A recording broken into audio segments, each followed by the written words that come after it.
Hi there, welcome back. I'm finally back to making videos after a month because I had to take my end of year examinations. Since I'm back, let's get on with the video. Welcome back to another episode of Book Club.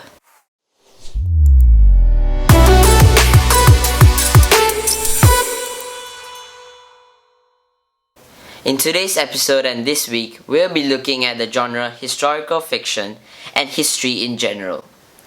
So to many people, history is boring. But before you skip this video, thinking that this book that I'll be discussing today is a generic historical fiction book, no it's not. It's one of the most highly respected books with the Pulitzer Prize Award, and I'll be discussing why it's given such respect in today's episode.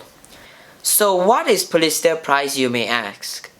Pulitzer Prize is awarded for excellence in newspaper journalism, literary achievements, and musical composition, and it was established in 1917 by Joseph Pulitzer. So firstly, the author for this must-read and amazing book is Anthony Doerr. So Anthony Doerr is an American author for novels and short stories. He gained his widespread recognition for this book, All the Light We Cannot See, in 2014 when it received the Pulitzer Prize for Fiction. So with all of that explained now, I'll be giving you an explanation of the book and a detailed synopsis of the book right now.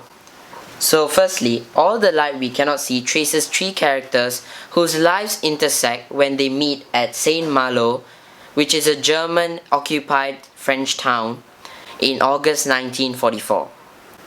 So firstly, I'll be talking about two characters first and then we'll progress on. So in the book, there's two characters which we start off with, which are Marie-Laure Leblanc and Daniel Leblanc.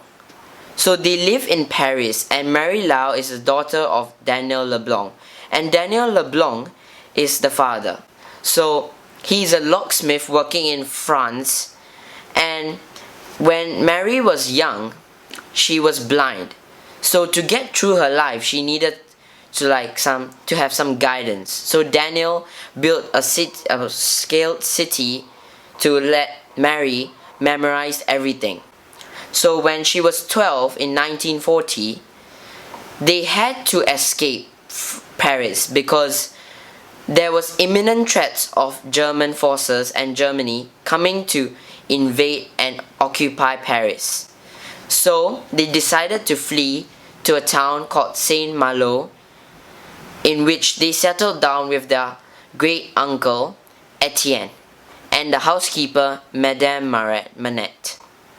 So going on in the book, Marie-Laure and Daniel settles down at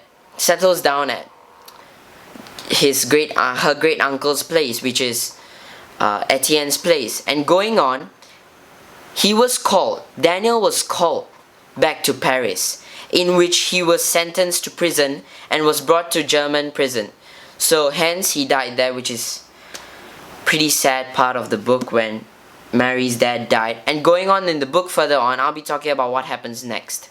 So going on the book, Madame Manette actually tried to force everyone in France and the people to go against the Nazis and Germans. But soon after, this reign of hate towards the Germans ended because Madame Manette actually passed away. So the one special thing that Etienne had in his house was his attic, and inside the attic there was his radio transmitter, in which previously his deceased brother was giving broadcasts of science programs, but he was no longer doing it, and Etienne wanted to keep the memory, and now he's using that radio transmitter to send signals and codes to other French people about the Germans, whether they occupy, what are they doing, or what are their plans, so as to help the France people and the people living in Saint Malo to get ready for any such cases and incidents. So going on in the book, there's also another character which is introduced, which is called Werner.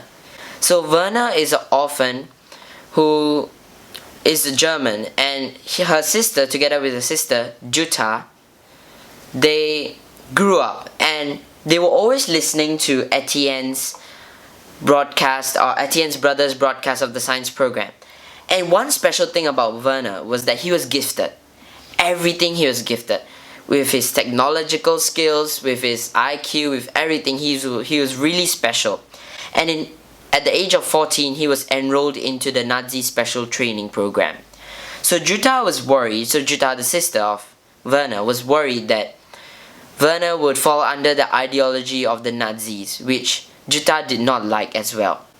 So going on in the book, when he was 16, he was exposed to a lot of brutality, and so many bad things happened, such as his friend getting beaten up until he had brain damaged. So going on, at the age of 16 as well, his age was falsified so he could serve the German front line in the war. So his job was to go around and find people who were infringing the Nazi way and the Nazi ideology. So going on, when Werner found out that Marie-Laure's house and Etienne's house had the radio transmitter that he listened to when he was young, he kept it a secret. But he saw that Marie-Laure had a very special diamond, which was very hard to find, and everyone needed it. And at that time, another commander was von Rumpel, who was leading the Nazis. So finding out that they wanted to get it as well, the diamond, even Werner. And they forced attacks on Saint Malo and bombings. So during the bombings, Werner and Marie-Laure went inside her attic to hide, whilst Werner was trapped under cellars and rubble. So going on, when Marie-Laure was sending signals, Werner heard it. And the surprising thing is that after that, Werner did not kill Marie-Laure or put her to jail. He actually helped her, which I'll be discussing later in our takeaways. So the surprising thing was that when Werner helped Marie-Laure escaped and was reunited with Etienne in Paris, and they lived longer in Paris, whilst Werner was sent to prison, sadly, and he died shortly after stepping on a landmine. And when going forward in the book, Jutta found out that it was Marie-Laure that Werner was close and related to. Marie-Laure went up to grow up to be a famous scientist and had a nice life forward. And Jutta knew that this was the moment that was really sad, that her brother fell under the ideology and got trapped. And she knew that he could have been more successful. But the surprising thing was to Jutta that why didn't he kill Marie-Laure, which I'll be discussing soon. And that is the summary of the whole book in a short and detailed way. These are my takeaways from this book. Wait, so before starting off with my takeaways, I gotta talk about why this book is really good. So the reason why this book is really good is because that in many literature books, or normal books per se, there are so many poetic devices and they're so flowery and it's very exaggerated.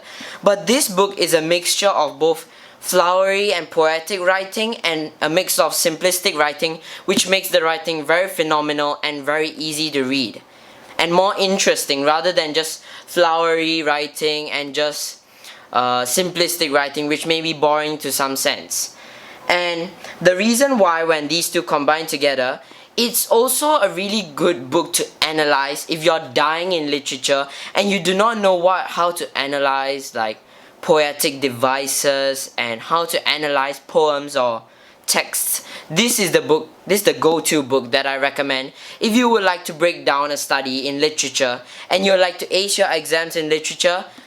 Go for this book and analyze it. You will instantly get better grades using this because this has many in-depth analysis from the writing itself. It portrays a lot of things. So that's one of the reasons why I recommend to get this book as well. In addition to what I've said earlier, now I'll be talking about my two prominent takeaways from this book. As we can see, family is one of the most important parts and themes of this book. from the incident with Werner and Marie-Laure. Werner's love for his family, such as Jutta, her sister, made Werner go against the Nazi ideology of killing and fighting and arresting anyone who tried to deny the Nazi ideology. Instead, he saved Marie-Laure and risked his life for Marie-Laure, because after that Werner goes on to be arrested and in the end dies. So that's one of the most important takeaways I have from this book, which is family, which is portrayed so well in this book, not only from the incident between Marie-Laure and Werner, but also between Marie-Laure and Daniel, of how Daniel LeBlanc cares about her daughter. Though she is blind, Daniel tries so hard to help her navigate through towns and try to help her as much as possible to become successful.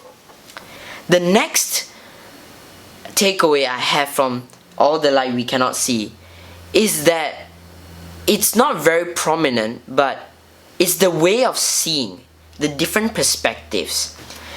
This is one of the books I heavily enjoyed because it has a different way of writing.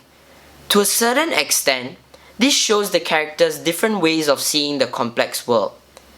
Of how Marie-Laure, from this incident, she was blind but goes on to be a marine biologist and become successful. So this is a way of seeing. Though she is blind, which is also a different perspective in which we can take. She took it in a way that being blind also helps her, because all the light we cannot see is we cannot see the negativity in our life, the bad things that happen. So you focus on the good things which you feel. That's one of the perspectives which was pretty hard but very good about this book, because it's found nowhere in other books, and that's why this book stands out. And those are my two takeaways from All the Light We Cannot See. Thank you so much for supporting this channel. If you enjoyed the video, please slap that like button and subscribe to Exploreonus. And share this video with your friends and family. It really does help me a lot. And above all, some exciting news that is coming up is that I'm going to start a new series. So stay tuned for that series. With that, thank you so much and see you next week.